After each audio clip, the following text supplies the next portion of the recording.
147번은 좀 어려운 고민이 나왔는데 이렇게 가로 열고 닫아볼까? 삽입구고요. encourage 하면은 우리가 삼형식으로도 쓰이지만 보통 우리는 오형식 동사라고 생각을 하죠. 그죠? 그래서 오형식 동사로 주로 쓰이고 A가 뭐 하도록 courage가 용기죠. 용기를 만들어주는 거야. encourage는. You can do it. 넌 할 수 있어. 그지? 이게 용기를 만들어주는 거잖아. 그지? 그래서 뭐 격려하다, 장려하다, 뭐 여러 가지 뜻이 있죠. 아무튼 A가 뭐 하게끔 you can do it이라고 얘기해주고 어깨 토닥여 주는 거야. 그런데 얘가 encourage 다음에 격려하다 뭐 이것만 알지 말고 부정적 의미의 목적어가 나오면 조장하다라는 뜻이 있어요. 조장하다. 뭔가 조장하는 거는 그렇게 좋은 의미가 아니죠. 그치? 자, 일단 두 번째, 얘가 수동태로 빠졌을 때 투부정사가 내려온다는 거 알아야 돼. 그리고 여기에 지금 by 주어가 이렇게 삽입이 되어 있는 거야. 여기 있는 주어가. 그래서 여기서 주어는 메디아야. 메디아가 청중들이 받아들이도록 조장하는 거야. 받아들이도록 막 격려할 수도 있죠. 그 자극할 수도 있잖아요. 근데 여기서는 이제 뒤에 읽어보니까 그렇게 부정적인 의미를 쓰고 있어서 조장하다라고. 그래서 청중들을 조장한다. 매스메디아가 어떻게 조장해? 받아들이도록 그들이 뉴스 레포트를 as 네모 쳐야죠. as가 뭐뭐로서면 그 다음에 있는 게 트리거 디바이스야.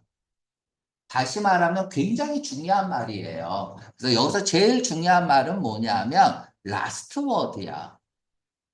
라스트 워드로서 받아들이도록 한다는 얘기야. 근데 라스트 워드는 마지막 말이잖아. 그럼 뭔 말이야? 자, 마지막 말이야. 어디에서 어떤 특정한 토픽이나 이벤트에 관해서 라스트 워드로서 받아들이게 한다는 얘기야. 자, 그러면 as가 로서니까 트리거 장치는 last word거든. 근데 얘가 뭔지 모르잖아. 그러면 첫째 우리는 뭘 생각을 해야 되냐면 매체가 청중들이 그들의 뉴스를 라스트 워드로서 받아들이도록 조장한대요. 그럼 왜 그렇게 라스트 워드로 받아들이도록 조장할까? 이게 궁금하죠? 그지? 두 번째, 라스트 워드로 받아들였다는 것은 문제점이잖아. 그럼 이걸 어떻게 해결해야 될까? 토픽 앤 솔루션 글이야. 그래서 이 글이 맨 위에 나와 있다면 이 라스트 워드를 찾아가는 글이야. 또 라스트 워드가 뭐지? 마지막 말? 이상하죠? 그러면 이 글은 라스트 워드를 찾아가는 글이구나. 이게 독해의 기본이야. 그러니까 내가 첫 문장을 딱 읽었는데 특히 단문 독해에서 내가 모르는 단어가 나왔어. 라스트 워드 같은. 그럼 이 글은 라스트 워드를 찾아가는 글이야. 그래서 계속 라스트 워드를 언젠간 설명하겠지. 라스트 워드가 뭘까? 이것만 생각하고 글을 읽어야 돼.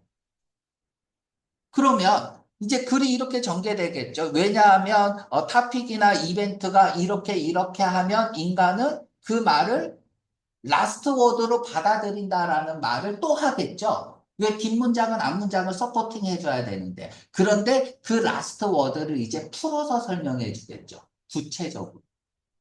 그치? 그러면 그게 제일 중요한 말이야. 그러니까 우리 독해의 기본은 첫 문장을 읽었을 때, 이게 뭐지? 주제문이라는 얘기는 뭐야? 주제문은 굉장히 포괄적이고 추상적으로 쓰는 거거든. 그리고 그걸 풀어나가는 게 글이야. 그래서 이 글은 라스트 워드를 풀어나가는 글이야. 근데 라스트 워드를 계속 읽다 보니까, 결정적인 말. 그러니까 뭔가를 확 이제 세기를 받는 말. 이라는 뜻으로 만약에 전개가 된다면, 그럼 라스트 워드는 그 뜻이겠죠. 그 라스트 워드, 내가 모르는 단어의 뜻을 이제 알았어요. 그치? 알았어. 그러면 내가 궁금해서 물어봤는데 거기에 대한 대답이 나오면 그게 제일 중요한 포인트야. 근데 그 포인트가 뭐야? 라스트 워드로서 받아들이도록 조장하니까 문제점이란 말이야. 그러면 왜 그렇게 라스트 워드로 받아들였을까? 이것도 왜 그럴까? 그쵸? 어떻게 그렇게 되면 문제점이 발생되죠. 그럼 왜 그럴까? 그 이유는 뭔지 설명해 줘야죠. 두 번째는 뭐예요? 어떻게 그러면 매체, 대중매체, TV 보지 말라는 얘기인가? 이러면 안 되잖아. 그치? 그럼 어떻게 하니까 해결책도 나와야겠죠. 그래서 이런 글이 나오면 왜 그러느냐? 그리고 거기에 대한 해결책은 뭐냐? 이렇게 전개가 되는 거야. 오케이. 그러니까 우리가 첫 문장을 딱 읽었을 때 모르는 단어가 있으면 그 단어가 뭔지를 무조건 찾아봐야 돼요. 왜 설명하겠죠? 글이라는 건 기본적으로 뭐예요? 저자가 독자에게 새로운 정보를 주기 위해서죠. 그러니까 독자가 읽고 저자가 왜 글을 썼는지를 무조건 알도록 써야 돼. 알도록 써야 돼. 그럼 처음부터 그렇게 쓰지 않아. 왜 이렇게 써요? 이거는 글이 기본이잖아.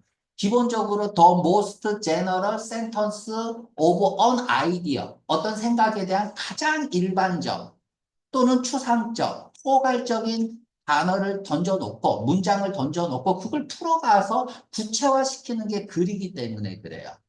그래서 첫 문장이나 두 번째 문장에서 중요한 말 같은데 그게 의미가 뭔지 모르면 아, 그게 뭘까? 만 생각하고 그걸 일단 해결을 해야 돼. 뒤에서 반드시 설명합니다. 알았죠? 자, 됐습니다. 라스트 워드. 최종의 말, 결정적인 말. 좀 추상적이잖아. 그죠? 그래서 그게 뭘까를 생각하면서 글을 읽어야 된다. 그 다음에 설명을 하겠죠. 그죠? 그러니까 글이라는 거 그냥 읽으면 안 돼. 그래서 모르는 단어가 나와도 쫄면 안 된다. 꼭 기억을 하세요.